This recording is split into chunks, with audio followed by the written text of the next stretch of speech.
Welcome back to Ranch Beat, where every country song has a story, and we tell it. Today, a little audio sleuthing. Have you ever wondered how the song on the flip of a single, the one nobody planned on, suddenly becomes the one everybody knows? Imagine a label lines up an A-side, the presses roll, promos go out, and then a DJ flips the record and the world changes. Now here's where it gets interesting. How did the B-side win? Quick promise for this hour. I'm going to trace 3 flip-side arcs: a label mispress that found its audience, a dance hall flip that spread regionally, and a live favorite that Road Life turned into a classic.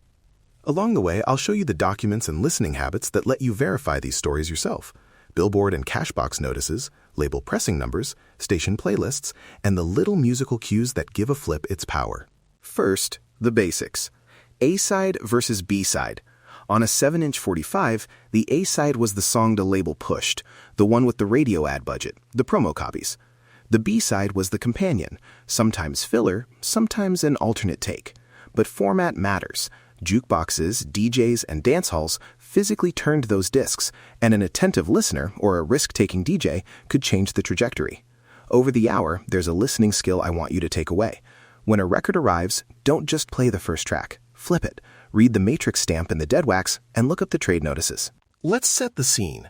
Record labels in the mid-20th century were running on tight schedules and even tighter bets. Singles were the currency of radio, so labels put their promotional muscle behind one pick.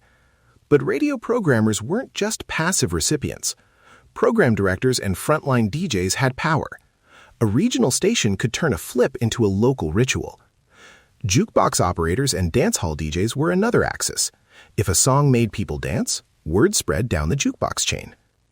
Those 3 ecosystems, promo desks, radio rooms, and live venues, are the machinery that turned flips into hits. Now, when I say a flip won, I mean one of 3 things happened. 1, a label error or mispress accidentally pushed the wrong song into rotation. 2, a DJ or dance hall picked the flip and it spread regionally. 3, a band's live set made a non-single the crowd favorite. Each path leaves different kinds of evidence, and that's the good news. Historians and collectors can follow those traces. So let's walk those paths, one by one. Case Arc 1, the label error. Picture this. A batch of promo singles leaves the pressing plant with labels swapped or a matrix number misread. A station receives its promo, cues what the label says is the A-side, but the grooves tell a different story. Or a DJ just flips it out of curiosity and finds something magic. In trade press, you'll sometimes find a tiny notice, a station reporting an unexpected hit, or a label correcting a mispress. Those little columns in Billboard or Cashbox are gold. The verification checklist? First, compare label art and runout groove markings. Second, find the trade press notice or the station log entry. Third, check chart entries week by week. Sudden regional airplay on the flip can precede national recognition. I'll give you a listening tip from the vault. When you have a suspect pressing, hold it to the light and look at the matrix, that etched code in the dead wax.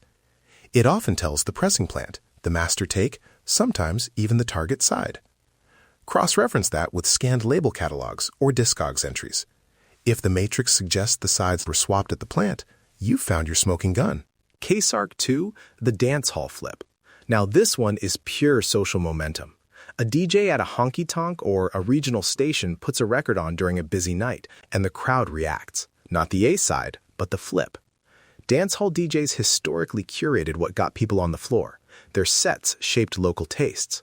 When a flip becomes a dance hall favorite, podcasters and historians often find anecdotal traces, set lists, oral histories, club flyers, and harder evidence like local chart listings or jukebox operator logs.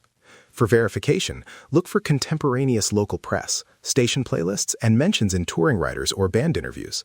If you can find a gig review that notes a particular song as the evening's closer, that's a strong clue. Here's a listening cue that points to a dance hall flip. An arrangement that opens with a danceable intro, a 4-bar guitar vamp, or a drum fill meant to launch people into motion, and a live version that's noticeably longer or has audience noise on later releases. Those musical signs say, this was built to move bodies, and that's why a flip could overtake an A-side. Case Arc 3, the live favorite.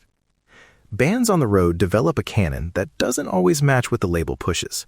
A true show closer can outlive its official status.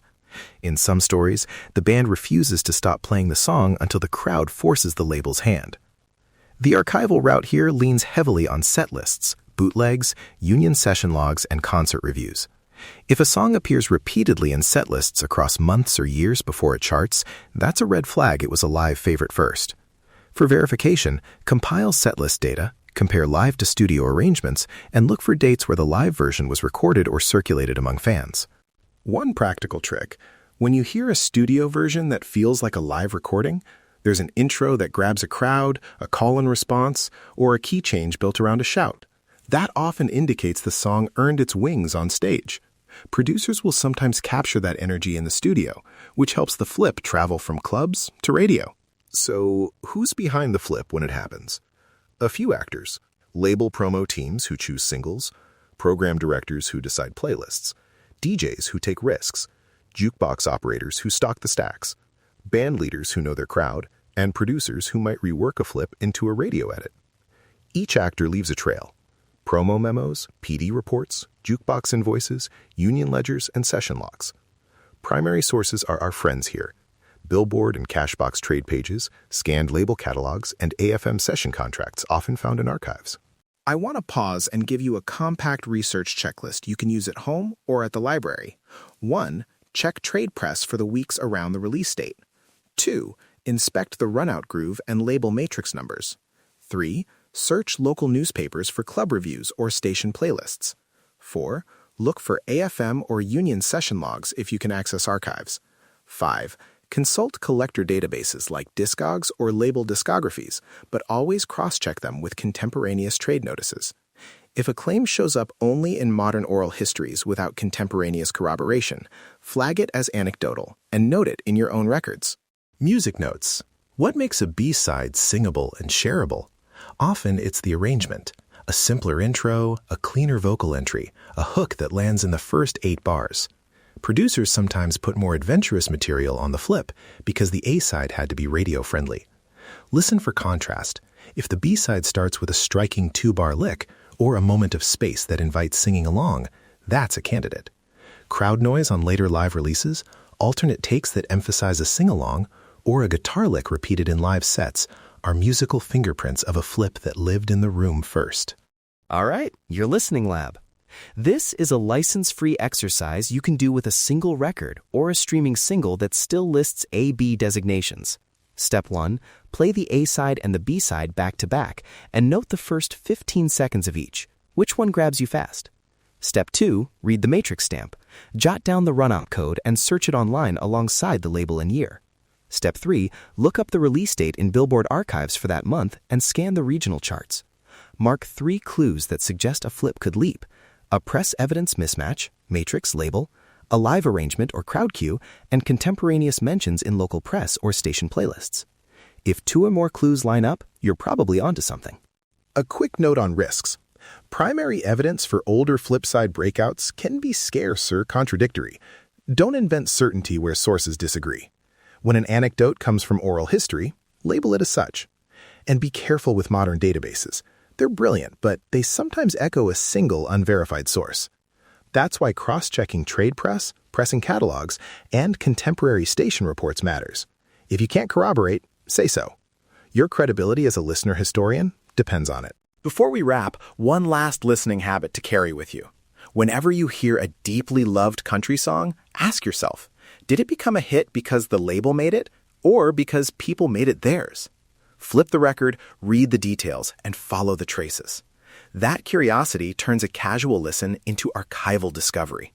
And next time you're at a thrift store or a record fair, don't just buy the album for the hits. Buy it for the flips. Thanks for spending the hour with me. If you dug this kind of audio detective work, hit subscribe. We've got more deep dives into songs, scenes, and the stories that shape country music. And I want to hear your flipside discoveries. Send a voice note or an email with the single you flipped, what you found in the matrix, and any trade notices you tracked down. We'll share favorite submissions in a future episode.